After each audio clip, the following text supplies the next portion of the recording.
একটা ছোট কথা বলে ওয়াজ অনেক হয়ে গেছে, তবে ওয়াজের যে রূপরেখা সেগুলো কিন্তু ঠিক থাকে নাই। ওয়াজ হয়তো দিলে লাগে, চোখে পানি আসে। যে কথা শুনলে চোখে পানি আসে না তাকে ওয়াজ বলা হয় না। ভালো করে বুঝেন।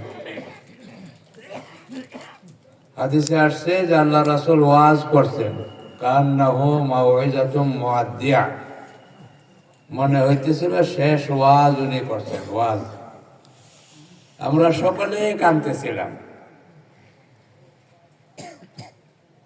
যে ওয়াজ শুনলে চোখে পানি আসে না, এটা ওয়াজ না, এটা আওয়াজ হয়, আড়ম্বর হয়, কিছু আমাদের জজবা, ইমোশন। হাদিসের কোথাও এরকম নাই যে অবস্থা আমাদের দেশে ওয়াজ চলতেছে এরকম ওয়াজের কথা কোরআন হাদিসে নাই। ভালো করে বুঝেন। আজকে ওয়াজ মাহফিলের নামে যা চলছে এগুলো কত কোরআন হাদিসে নাই। কোরআন হাদিসে তো আসছে যত মানুষ উপস্থিত হবে দিলের দরদ নিয়ে, তার অন্তরে কথাগুলো দাগ কাটবে, চোখে পানি বাইর হবে। যদি অন্তরে কথা পৌঁছতে না পারে সেই কথা তো কোরআন হাদিসের কথা হইতে পারে না। কোরআনকে নাজিল করা হয়েছে এই জন্য। কোরআনকে নাজিল করা হয়েছে ওয়াজ করে করে ঘোরার জন্য না, কথাবার্তা করে ঘোরার জন্য। পরিষ্কার আছে এটা, ইন্না হাযাল কোরআন নাযালা বিল হাযান। এই কোরআনটাকে নাজিল করা হয়েছে এই অন্তরের জন্য। অন্তরকে ধোয়া মুছে সাফ করিয়া এই অন্তরকে সজ্জিত করার জন্য, শক্তিশালী করার জন্য, আবেগপূর্ণ হওয়ার জন্য, আল্লাহর জন্য আশিক হওয়ার জন্য কোরআন নাজিল করা হয়েছে। আওয়াজের আড়ম্বরের জন্য কোরআন নাজিল হয় না, চিল্লাচিল্লি করার জন্য কোরআন নাজিল হয় না।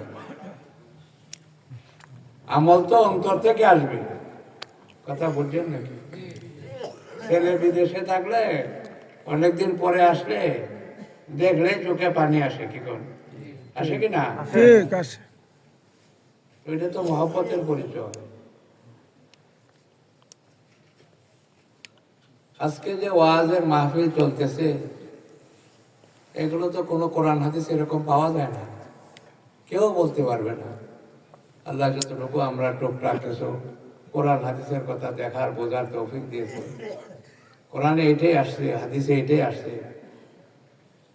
7 পারার মধ্যে আয়াত আছে কোরআন শরীফ, আল্লাহ বলছে তারা যখন কোরআন শুনতো সবাই কাঁদতে কাঁদতে পেরেশান হয়ে যেত।